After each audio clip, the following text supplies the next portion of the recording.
এতক্ষণ নিশ্চুপ ছেলের কথা শুনছিলেন আর সব শিকদার, কিন্তু এবার আর চুপ থাকতে পারলে না। সবসময় তো আর অন্যায় আবদার মেনে নেওয়া যায় না। কিছু সময় সন্তানের ভালোর জন্য তাদের মতের বিপরীতে যেতে হয়।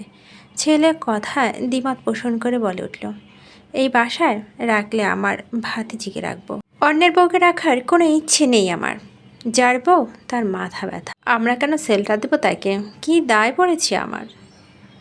নওয়াব ভুরু কুচকে তাকায় বাবার পানে। এমনি মেজাস্থান গগনে, তার উপরে বাবার আজইরা কথা। পূর্বজের বিয়ে দেওয়ার বিষয়টা নিয়ে এখনও সিন ক্রিয়েট করেনি, কিন্তু এবার কিছু একটা হয়ে যাবে বোধহয়। খ্যাপাটে বাঘের ন্যায় ফুসতে ফুসতে নওয়াব শুধালো, কি বলতে চাইছো তুমি? আশরাফ শিকদার সাবলীন গলায় বলেন, যদি চিত্রা এই বাসায় থাকে তবে তাকে ডিভোর্স দিতে পারবে না তুমি। যদি সংসার করার পর ওকে ছেড়ে দিতে চাও তাহলে আপত্তি নেই আমার, কিন্তু তোমার নামমাত্র বউকে আশ্রয় দিতে পারবো না আমি। রাগে চল শক্তই আসে না আপের। বৃদ্ধ বাবার সাথে বেয়াদবি করতে চায় না বিধায় হাত মুঠো করে রাগটা দমানোর চেষ্টা করে। দাঁতে দাঁত চেপে শুধালো, কেন পারবে না আশ্রয় দিতে? আশরাফ শিকদার বড্ড সাবলীন গলায় বললেন, তোমার কাঁধে বোঝা আমি কেন টানবো? বড় হয়েছ, বিজনেস করছো, বউ পালার সামর্থ্য আছে, নিজের একটা ফ্ল্যাটও পেয়েছো, তাহলে কোন দুঃখে তোমার বউ রাখতে চাইছো আমাদের কাছে? কোনো ধরনের উটকো ঝামেলা পালতে ইচ্ছুক নেই আমি।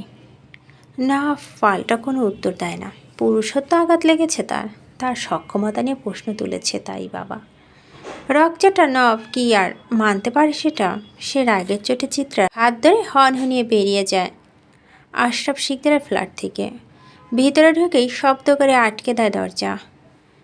নাফিজা বেগম আতকে উঠে বলেন, এই কি করলা তুমি? আশরাফ সাহেব ধপ করে সোফায় বসে পড়লেন, তোমার ছেলেকে একটা বউ উপহার দিলাম। অসময় স্বামী এমন নাটকীয়তা মানতে পারল না নাফিজা বেগম। বকতে লাগলো তাকে। এত কিছুর মাঝে কেউ দেখল না।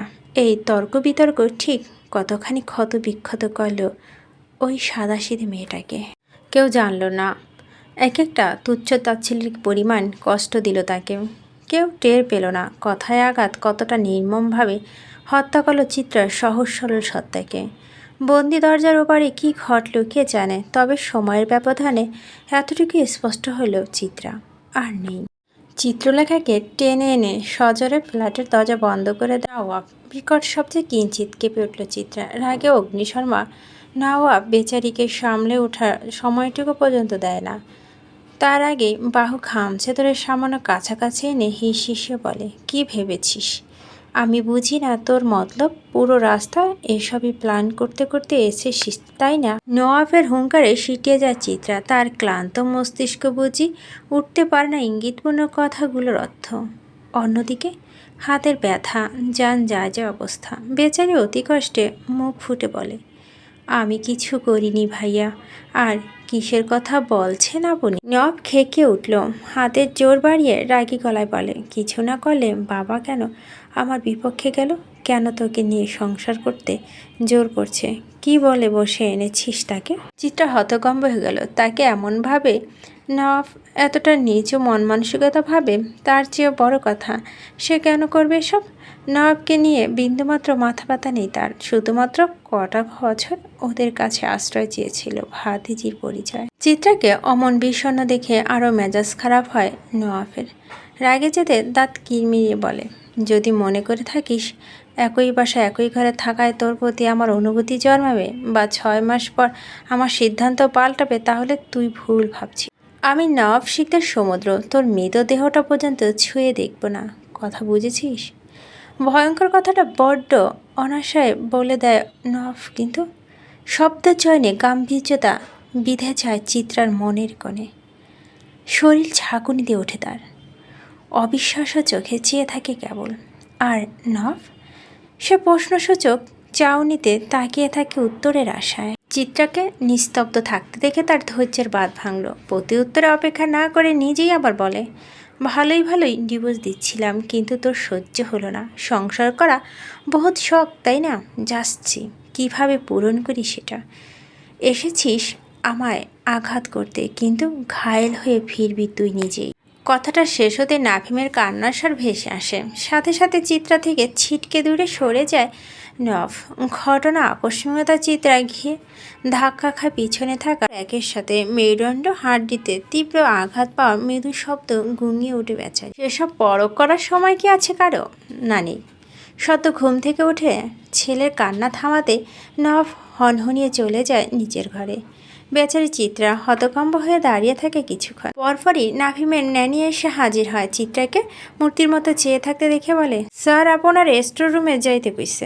কথা বলার মতো অবস্থা নেই চিত্রার। শরীর ঢলছে তার, কথা আগা তার শরীরের যন্ত্রণার কাছে জিম্মি হয়ে গেছে তার কোমল সত্তা।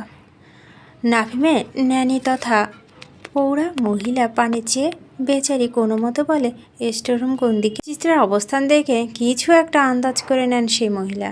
তার উপর নওয়াফের চিল্লানোর শব্দ তো কানে এসেছে। অল্প বয়স চিত্রার যেন বিশাল দুঃখ হলো ওনার, কিন্তু সেটা প্রকাশ করার অনুমতি নেই। তাই কথা না বাড়িয়ে সোজা সে চিত্রার বরফ শীতল হাতটা আঁকড়ে ধরে বলে, আপনার শরীরের অবস্থা ভালো ঠেকছে না, আমি লইয়া যাইতেছি, চলেন। চিত্রা একটু শব্দ করল না, জোরে জোরে শ্বাস ফেলতে থাকে শুধু। হাত পা কাঁপছে তার, অসহ্য লাগছে সব কিছু। বুকের ভিতর চলছে উথাল পাতাল ঝড়, শ্বাসটাও আটকে আসছে। কি আশ্চর্য, সবাই আজ তাকে কষ্ট দেওয়ার প্রতিযোগিতায় নেমেছে নাকি? ভাবনার মাঝে রুমের ভিতর চলে আসে তারা। বেডের কাছাকাছি আসতে শরীর ছেড়ে দেয় চিত্রার। ধপ করে শুয়ে পড়ে নরম গদির উপরে, আস্তে ধীরে পা এলিয়ে দেয় সেখানে। তারপরই যেই পা ভাঙে সমস্ত ধৈর্যের, বালিশের ভাঁজে মুখ গুজে গুনগুনিয়ে কেঁদে উঠে চিত্রা। বুকের ভিতর এতটা যন্ত্রণা হচ্ছে যে চিল্লিয়ে কাঁদতে অবধি পাচ্ছে না। স্রেফ চোখ বেয়ে গড়িয়ে পড়ছে অশ্রুকানা। তার করুণ কান্নার দৃশ্য পুরো বুকে লাগে। না চাইতেও তিনি বললেন, এমনি কাঁদে না মা, মাইয়া মানুষের জীবন এমনই। স্যার রাগী হইল কিন্তু ভালা মনের মানুষ। রাগটা পড়ুক একবার, দেখবেন রানী কইরা রাখবো আপনারে। চিত্রা প্রত্যুত্তর করে না, এসব নিছকই গল্প কথা, তাই কান দেয় না সেদিকে। একটুখানি শান্ত হওয়ার চেষ্টা করে, সেটা তো হয়ই না। উল্টো সারাদিনের ঘটনাপ্রবাহ একের পর এক ভাসতে থাকে তার চোখের সামনে। মেয়েটার গলা কাটা মুরগির ন্যায় ছটফটিয়ে উঠে রীতিমতো। চিত্রার অবস্থা দেখে ভয় পেয়ে যায় পৌরা। কি ভয়ানক দশা মেয়েটার! কান্না করতে না পারার তোপে শ্যামলা মুখটা রক্তিম দেখাচ্ছে, চোখের দুই কানির জলে ভেজা, পাতলা ঠোঁট জোড়া কাঁপছে অনবরত। মেয়ে সমান তালে গলার বুকে হাত রেখে নিজেকে শান্ত রাখার চেষ্টা করছে, কিন্তু লাভের লাভ কিছুই হচ্ছে না। ওকে এভাবে ছটফটাতে দেখে পৌরা আর পারল না কঠিন হয়ে থাকতে। এগিয়ে এসে শিহরে বসলেন। মেয়ে বয়সী বিধায় আর আপনি আজ্ঞা সম্বোধন গেলেন না। চিত্রার পিঠে হাত বুলে দিতে দিতে বলেন, শান্ত হ মা, কি লাগবে বলো, পানি দেব নাকি স্যারকে ডাকবো? চিত্রার আত্মনাদ করে বলে উঠল, আজরাইলকে ডেকে দাও খালা, একমাত্র মৃত্যু আমার যন্ত্রণা ঘোচাতে পারবে। চিত্রার কথায় নির্বাক বনে গেল পৌরা। কি উত্তর দেবে ভেবে পেল না। মেয়েটার সামনে ফোকাচ্ছে, যা অবস্থা দেখছেন তাতে কথা ফলতে সময় লাগবে না। মনে মনে ভীষণ ভয় পাচ্ছেন তিনি। তাই কি আর হয়? চিত্রারা কই মাছের যান, সহজে এদের মৃত্যু হয় না, সয়ে যেতে হয় বহু কিছু। সেখানে চিত্রার দুঃসময় তো সবে শুরু।